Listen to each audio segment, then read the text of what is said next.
미켈란젤로 최고의 작품이죠. 거의 마지막 작품인 메디치 가문의 영묘가 있는 신성구실에 가서 미켈란젤로의 아주 3대 걸작품 중에 하나인 메디치 가문의 영묘를 조각한 작품들을 감상하는 시간을 갖도록 하겠습니다.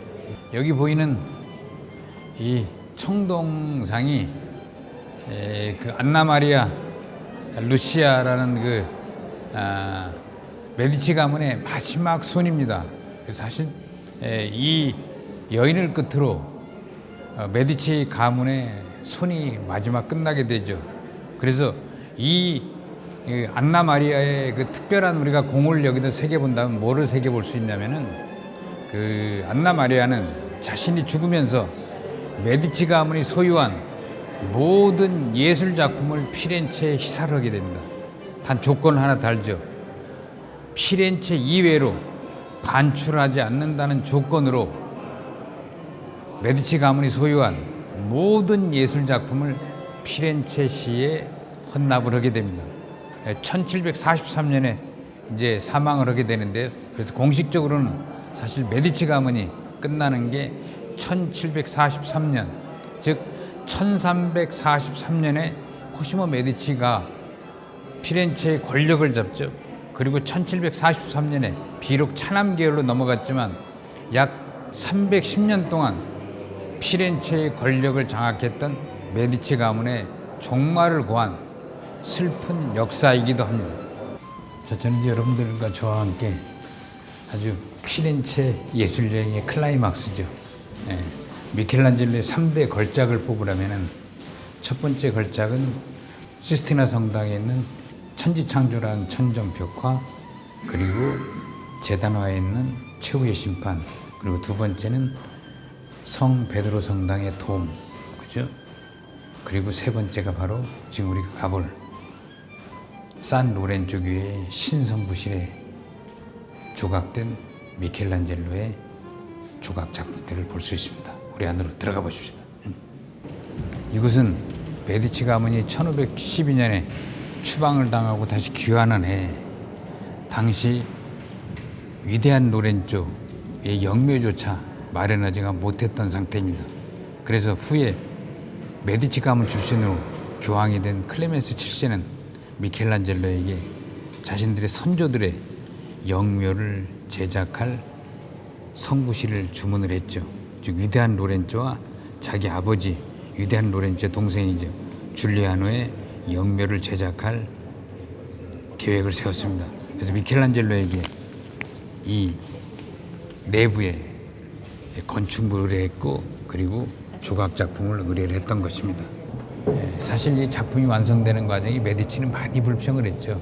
왜냐하면 당시 교황 클레멘스 7세가 교황이 되면서 이제 피렌체를 다스리게 됐지만은 재정이 핍박했죠. 메디치 가문의 재정 그리 넉넉한 편이 안 됐습니다.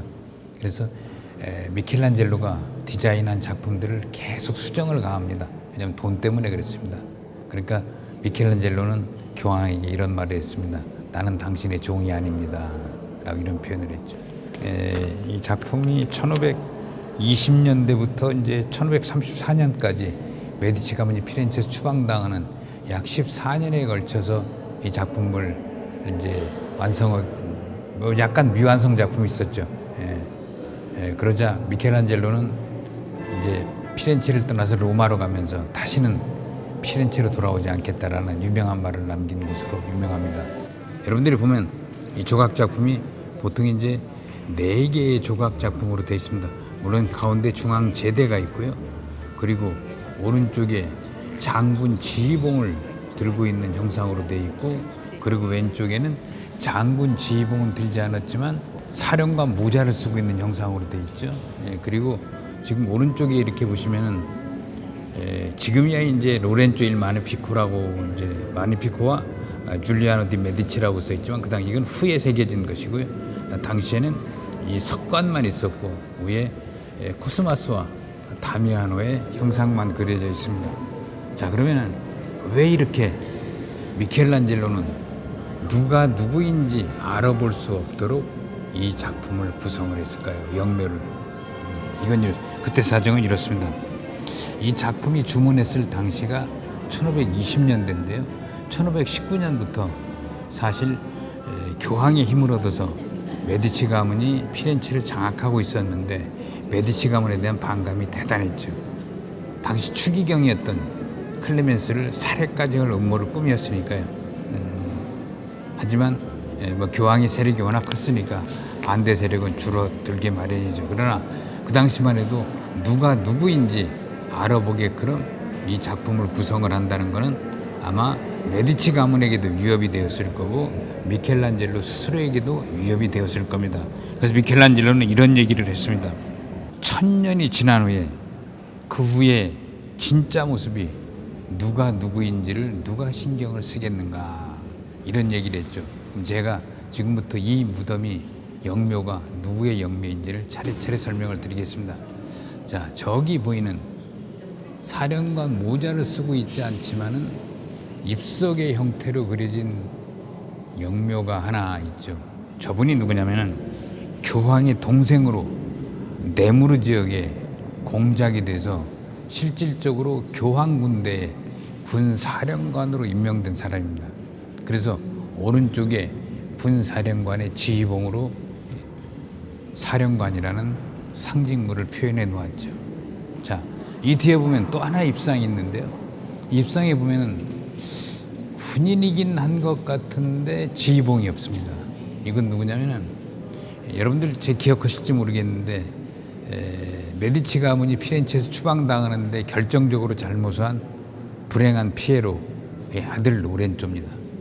그런데 스스로 교황의 허락도 없이 피렌체의 군사령관으로 임명이 되죠.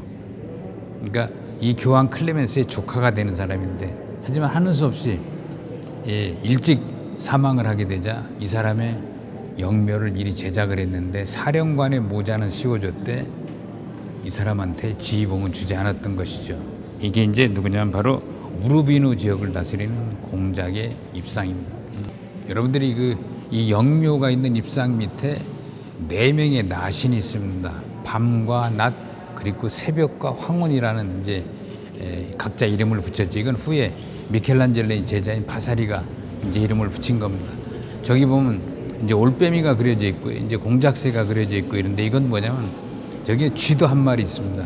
이건 뭐냐면 이제 신플라톤주의 사상 미켈란젤로가 이 작품을 제작할 당시에 신플라톤주의에 심취해 있었거든요.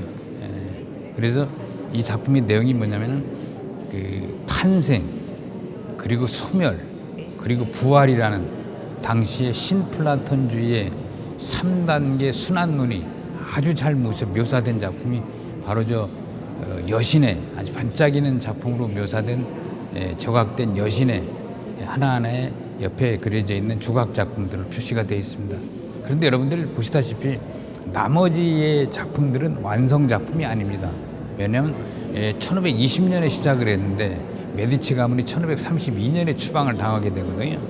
그 과정에서 사실은 모든 작품이 완성이 되지 않고 미완성의 형태로 남게 되는 것입니다.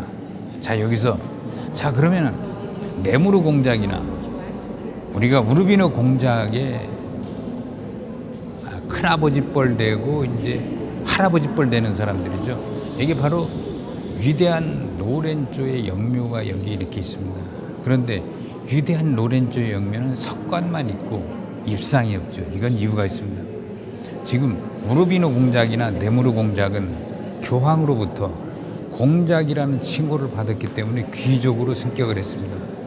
귀족들은 영묘를 제작할 때 입상으로 제작을 할 수 있었지만은 그러나 아무리 위대한 노란조라도 귀족의 칭호를 받지 못했기 때문에 저렇게 석관으로 제작을 해놓은 것이고 단지 우리가 이게 위대한 로렌조의 영묘다라고 우리가 알아볼 수 있는 것은 메디치 가문의 수호성인인 코스마스와 다미아노의 형상을 저기에 얹어 놓아서 이게 위대한 로렌조의 석관이라는 것을 우리가 알아볼 수 있을 뿐입니다. 단 후대 위대한 로렌조와 메디치의 줄리아노 드 메디치의 이름을 금으로 새겨 놓아서 우리가 이 석관이 줄리아노 드 메디치와 위대한 로렌조의 무덤이 있는 곳이다라는 걸 우리가 알아볼 수 있는 것입니다.